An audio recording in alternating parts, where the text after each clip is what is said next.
All right, we're going to go through a little run through on how to remove a stud from a piece of metal. Most of the equipment we have has studs screwed into it at some point. A stud is a two-ended threaded rod that would be screwed into a housing, such as would attach.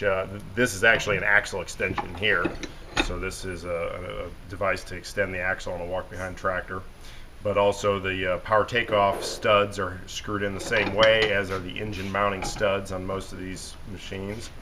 So if you want to get a stud out for replacement and you don't want to screw up the new one putting it in, or the old one getting it out, you don't want to use a vice grips. A lot of people just want to grab this with a vice grips and clamp down real good and take it out. Of course, that damages the threads in a big way.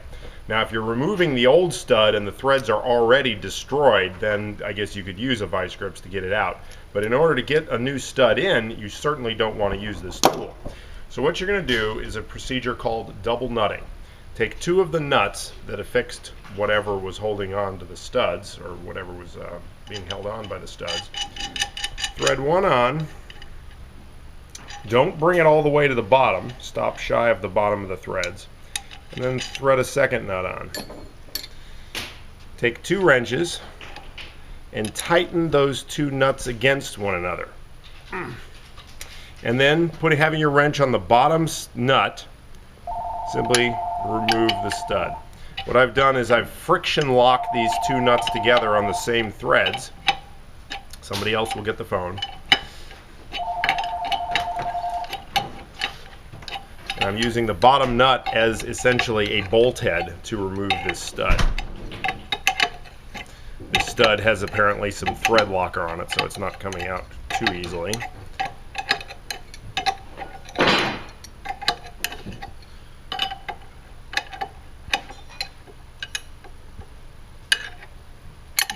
Once it gets out towards the very end and it gets pretty loose in there, I'm going to take advantage of the fact that it's still being held a little bit to go ahead and break these two nuts loose from each other. Spin them off of there. And there's your stud. Both ends are good. That's a perfectly reusable stud. Now if I were, say, switching over one engine to another and I had to remove the mounting studs from an engine and replace them into another engine, I would do the same procedure. I would double nut this together. I would remove the stud,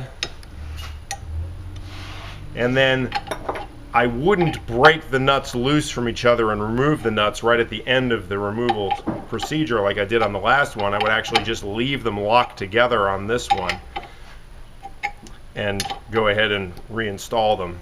It saves a little work that way. That is, I would remove them like so, leave this as an assembly, take this over to the new engine or housing that I was screwing into, screw it right back in using the outermost nut to screw it in, and then once properly tightened into the housing, break the two nuts loose from each other. Now it is important, we'll pretend this is the new housing here, it is important not to over tighten studs. You want to bring them down. Obviously, it simply stops turning when the non-threaded portion of the stud contacts the flange material, and you can over tighten these things, especially into aluminum. If I just keep cranking this down, I'm either going to strip the hole out or I'm going to crack the aluminum housing open like a wedge that's being driven in there. So you just snug it up, good and snug. If you wanted to, you could put a little blue thread locker compound on there to make sure it wouldn't come out, and then break the two apart. Thread the nuts off. Properly installed stud.